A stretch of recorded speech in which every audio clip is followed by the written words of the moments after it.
What is the full name of this game? It's Horizon Lego Adventures? It's Lego Horizon Adventures. So, Jeez, got it nearly. Just put up some gameplay. So, yeah, Lego Horizon Adventures, I think, is a very left field game because Lego games are typically, they'll focus on these big franchises, and obviously not to say that Horizon's not a big franchise, but when you've got Star Wars Lego games and Indiana Jones Lego games and all these other things based on trilogies, all these big movie properties. You've got Harry Potter Lego games, if you want to say it's based on books / movies, whatever. So I think Horizon is this weird left field one to me, which I think took a lot of people by surprise. I don't know what your thoughts are on that. Like, what happened? Where did this Horizon game come from? Like, what happened? Did Sony just go like, hey, Lego, or did Lego go, hey, we want to make a Horizon game? Doesn't matter. So it's Horizon, but Horizon, when you think about it, it's this big open world game, very like serious in tone, big adult themes, and it's been condensed down to the typical Lego game, for better or for worse. Have you played a Lego game before at some point in your life? Yeah, surely, I've played some of the Star Wars ones. They're really they're simple but fun. Yeah. So I think that's basically what this Lego Horizon game is that it's very accessible. So I'd say like primarily marketed at children. It's very easy to pick up and play. But it does carry over some of the elements from Horizon. So I think if you think combat in Horizon, you immediately think, oh, okay, you've got to scan enemies, you've got to aim for the weak points, if you want to be an effective hunter as Aloy. So that carries over here, for example, where if you're watching the footage, you can see, you've got to scan the enemies, and then it highlights their glowy bits, which is where you got to aim for. But this isn't as precise as Horizon, where you've got to sit and aim in a 3D environment. Here it's like, oh, there's a glowy bit on the front, back, or one of the sides. So if you want to take down this enemy quickly, you got to aim at one of those parts there. My only thing is that, as fun as it is, so the game starts out really fun. I just find that there's very little variety for the duration of its like 6 to 8 hour campaign length, where every level is structured in that you run a bit, you do like you fight a couple enemies, you run a bit, you fight a couple enemies, you run a bit, you fight like a boss. Every single level follows that formula from beginning to end across different biomes, and it's very strange because I think with the Horizon property, there's a lot more you could have explored.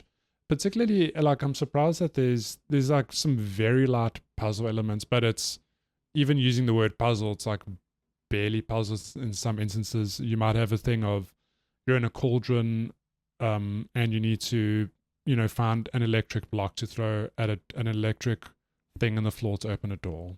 Like, it's that level of puzzle.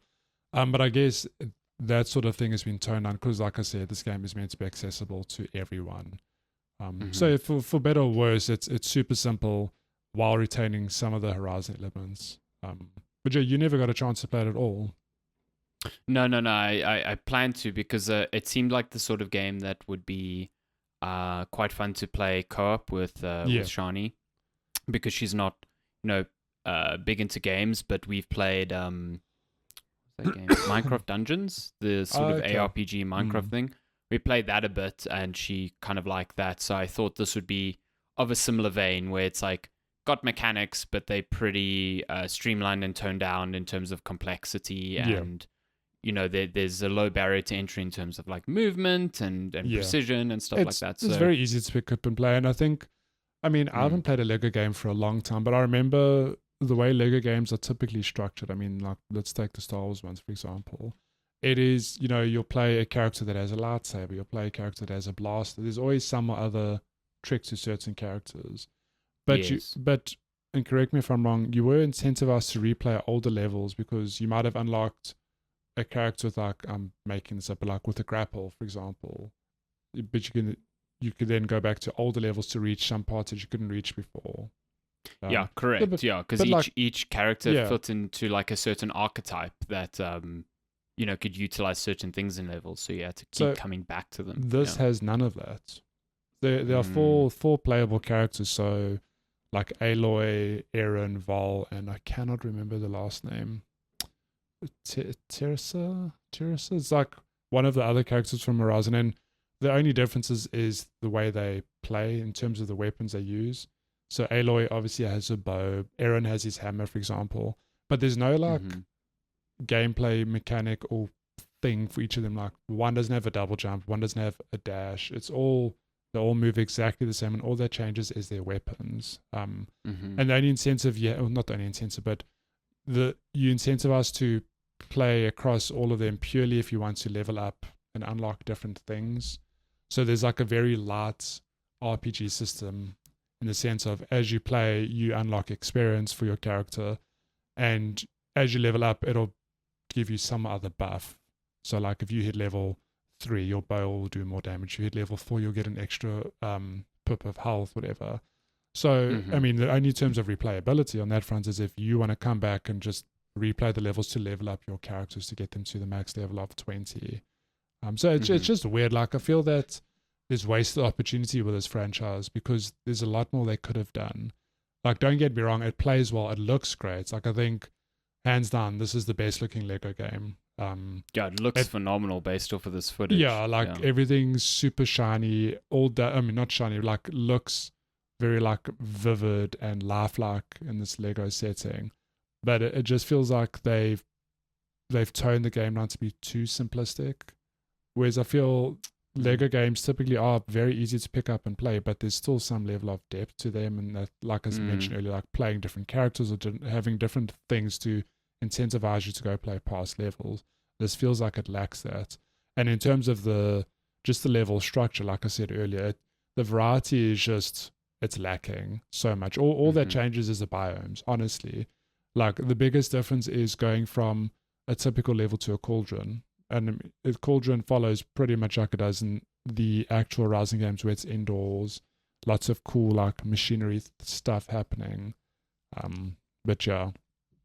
It's a bit of a bummer because, yeah, like you said, the past Star Wars games, especially some of the more recent ones in Lego, have expanded on the variety quite a lot. Like the last Star Wars like collection in Lego had cover-based shooting and a very varied like melee system, and it felt like it was still primarily aimed at a younger audience, but there was some depth to get out of it if you were a bit more seasoned. So this seems like a bit of a step back, and it kind of makes sense because this isn't made by the same developers who've done past Lego games. This is made by Guerrilla, who have never made the style of game before. Is this a Guerrilla developed game? I did not know that. Yep.